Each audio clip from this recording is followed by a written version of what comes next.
ସୁଭଦ୍ରା ଯୋଜନାରେ ଆଉ ଏକ ନୂଆ ଲିଷ୍ଟ ଆସିଗଲା। ତେବେ କେଉଁମାନେ ଟଙ୍କା ପାଇବେ ଆପଣମାନେ ମଧ୍ୟ ଏହି ଲିଷ୍ଟ ଦେଖି ବି ଜାଣିପାରିବେ।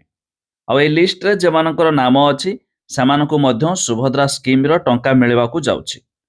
ତେବେ ଏହି ଲିଷ୍ଟଟି ଆପଣମାନେ କେମିତି ଘରେ ରହି ନିଜ ମୋବାଇଲ ମାଧ୍ୟମରେ ଷ୍ଟେପ୍ ବାଇ ଷ୍ଟେପ୍ ଦେଖିବେ ତାହା ମଧ୍ୟ ମୁଁ ଆପଣଙ୍କୁ ପ୍ରୋସେସ୍ ଜଣାଉଛି।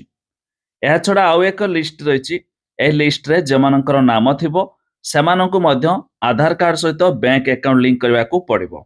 ତେବେ ଆମେ ପ୍ରଥମେ ଲିଷ୍ଟ ତାଲିକା ଦେଖିବା। ଦେଖନ୍ତୁ ହିତାଧିକାରୀ ତାଲିକା, ମୁଁ ତାରି ଉପରେ କ୍ଲିକ୍ କଲି। ଏହାର ୱେବସାଇଟ୍ ଭିଜିଟ୍ କଲା ପରେ ଆପଣ ହିତାଧିକାରୀରେ କ୍ଲିକ୍ କରିବେ। ଆଉ ୱେବସାଇଟ୍ଟି କ'ଣ ମୁଁ ଲିଙ୍କ ଦେଇଦେବି ଡେସ୍କ୍ରିପ୍ସନରେ, ଡାଇରେକ୍ଟ ମଧ୍ୟ ଆପଣ ତାରି ଉପରେ କ୍ଲିକ୍ କରିକି ଦେଖିପାରିବେ। ଦେଖନ୍ତୁ ଓପନ୍ କଲା ପରେ ଏମିତି ଓପନ୍ ହେବ। ଏଇଠି ଜିଲ୍ଲା, ଆପଣ ଯେଉଁ ଜିଲ୍ଲାରୁ ଦେଖିବେ ସେ ଜିଲ୍ଲା ଦେଇଦେବେ। ଆପଣଙ୍କର ଯାହା ବି ବ୍ଲକ ରହିଛି ବ୍ଲକ ଦେଇଦେବେ। ଆପଣଙ୍କ ଗ୍ରାମ ପଞ୍ଚାୟତ ଯାହା ଥିବ ଦେଇଦେବେ। ଦେଖନ୍ତୁରେ କ୍ଲିକ୍ କରିବେ। ଏବେ ଦେଖନ୍ତୁ ଆପଣଙ୍କ ସାମ୍ନାରେ ଦୁଇଟି ଲିଷ୍ଟ ଆସିଯାଉଛି, ଗୋଟେ ଅନୁମୋଦିତ ତାଲିକା ଆଉ ଏକ ପ୍ରତ୍ୟାଖ୍ୟାନ ତାଲିକା ଯୋଉଟାକି ରିଜେକ୍ଟ ହେଇଛି। ତେବେ ଏଇଠି ଅନୁମୋଦିତ ତାଲିକାରେ ଆମେ PDF ଉପରେ ମୁଁ କ୍ଲିକ୍ କଲି। ଏଇଠି ଦେଖନ୍ତୁ PDF ଡାଉନଲୋଡ ହେଇଗଲା। ଏଇଠି ଯେଉଁମାନଙ୍କର ଲିଷ୍ଟରେ ନାମ ଅଛି ସେମାନଙ୍କୁ ମଧ୍ୟ ଟଙ୍କା ମିଳିବ ବା ସେମାନେ ମଧ୍ୟ ଟଙ୍କା ପାଇବେ। ତା ଛଡ଼ା ଏଇ ଲିଷ୍ଟଟି ଆପଣ ନିଜ ନିଜ ଗ୍ରାମ ପଞ୍ଚାୟତରେ ଦେଖିଦେବେ। ଏହା ଛଡ଼ା ଆଉ ଗୋଟେ ମୁଁ କହୁଥିଲି ଯେମିତିକି ଆପଣଙ୍କୁ ତାହା ଦେଖିଦେବା। ଦେଖନ୍ତୁ ବ୍ୟାଙ୍କ ଆକାଉଣ୍ଟ ସଞ୍ଚଳ କିମ୍ବା ଅପଡେଟ୍ ଆବଶ୍ୟକ ତାଲିକା, ତ ତାରି ଉପରେ କ୍ଲିକ୍ କରିବା। ଏଥିପାଇଁ ତ ପ୍ରଥମେ ଆପଣ ୱେବସାଇଟ୍ ଭିଜିଟ୍ କଲା ପରେ ଏ ଅପସନ୍ ପାଇବେ।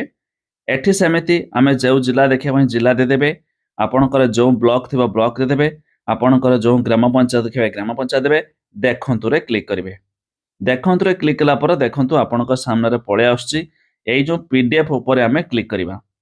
PDF ରେ ଦେଖନ୍ତୁ, ଯେପରି ମୁଁ PDF ରେ କ୍ଲିକ୍ କରୁଛି ତ ଆପଣଙ୍କ ସାମ୍ନାରେ ଏ ଲିଷ୍ଟ ମଧ୍ୟ ଆପଣଙ୍କ ସାମ୍ନାରେ ଆସିଗଲା।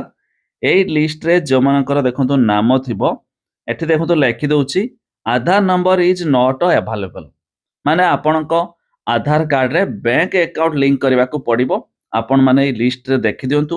ଯଦି ଆପଣମାନେ ଟଙ୍କା ପାଉନାହାନ୍ତି ତେବେ ଏହା କରିନେବା ନିହାତି ଜରୁରୀ। ଆଟଲିଷ୍ଟ ଥରଟିଏ ଚେକ୍ କରିଦିଅନ୍ତୁ। ଯଦି ଆପଣଙ୍କର ନାମ ରହିଯାଇଥିବ ତେବେ ଆପଣ এই କାମ କଲା ପରେ ଟଙ୍କା ପାଇବେ, ନଚେତ୍ ମଧ୍ୟ ତ ଟଙ୍କା ପାଇପାରିବେ ନାହିଁ। ଏହି ପ୍ରୋସେସରେ ଆପଣମାନେ ନିଜ ନିଜ ଗ୍ରାମ ପଞ୍ଚାୟତରେ ଚେକ୍ କରିଦିଅନ୍ତୁ ଯାହାକୁ ଟଙ୍କା ମିଳିନାହିଁ। ଯାହାକୁ ତ ମିଳିଛି ତାକୁ କରିବା କିଛି ଆବଶ୍ୟକ ନାହିଁ।